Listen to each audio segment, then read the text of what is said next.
Do you have a PSP? Do you want a PSP? Do you think the PSP is just not as great as everybody says it is? About the only thing I don't like about the PSPs that I've owned like the original version, and of course now the slimmer or PSP 2000 version.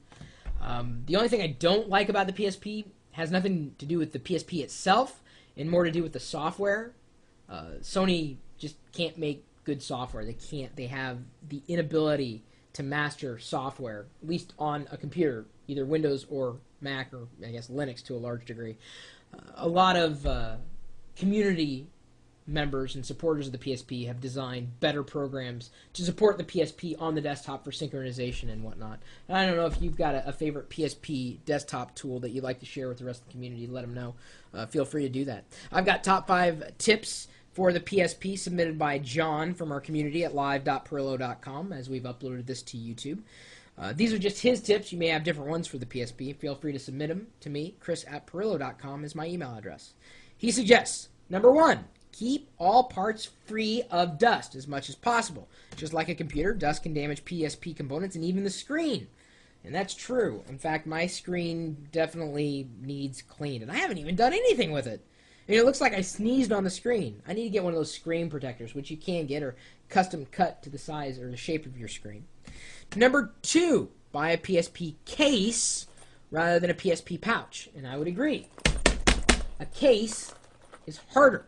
And of course the pouch would be softer. This means if you accidentally drop your case, and I hope you don't, in most cases the PSP inside, or I guess the components inside, may survive. Or let me put it this way. It has a better chance of surviving in this than it does with, well, I'm not going to drop the actual PSP, I'm not that stupid.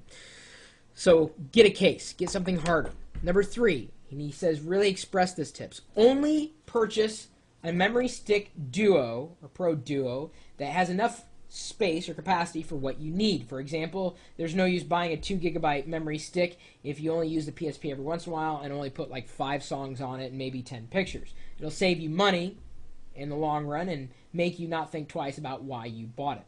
Number 4, always check the status of your PSP's battery. You may not know this, but as time goes on, battery capacity actually decreases. And if you don't replace the battery at all, it will come to a point where you can only run on the charger plugged into an outlet. So if you notice that battery life is shortening, get a new one. I guess Sony has just recently come out with a higher capacity battery that seems to extend the life of the newer PSP better than it does the older one, even though it'll still work with the older one. I tried buying one on eBay, and it fit inside the PSP, but it bulked out, and it didn't have a replacement cover for it, so it kind of looked like junk, and I could never get it to work. For some reason, it just would not work. When I charge my PSP, it's never through an AC adapter. It's through, well, I've got one. I've got a retractable charging cable that I carry with me, and then I've got one of these bad boys that I keep in my drawer at home that connects with mini USB, and then of course there's for the AC, quote-unquote traditional AC adapter, and it powers by USB. It connects by USB. It's an all-in-one cable. Saves a lot of space and a lot of cord and cable clutter, at least in my opinion. Number 5, when playing a game, at least on the UMD, that disc, that's the UMD. You know, if you've got a PSP, you know the UMD looks like this. This is the UMD. And these things are useless unless you have a PSP. I hate you, Sony. It's the reason why I hate Sony. They love coming up with proprietary everything. Proprietary everything.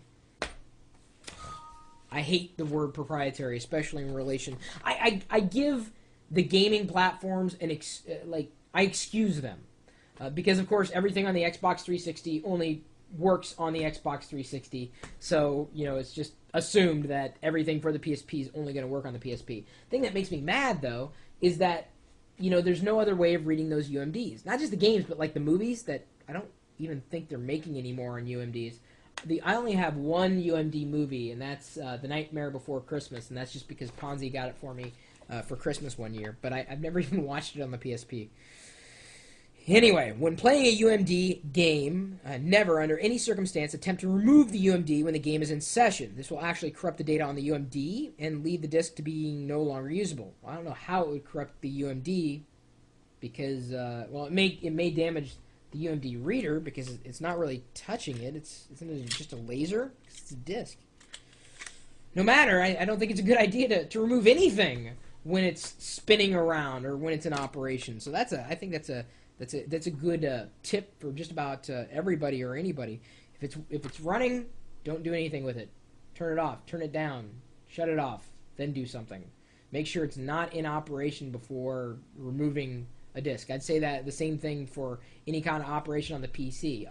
Although I think that was much more important in the days of floppy disks and not removing the floppy disk during a write operation because there was actual physical contact happening with the disk versus today where it's all about lasers. You still don't want to do that. Play it safe.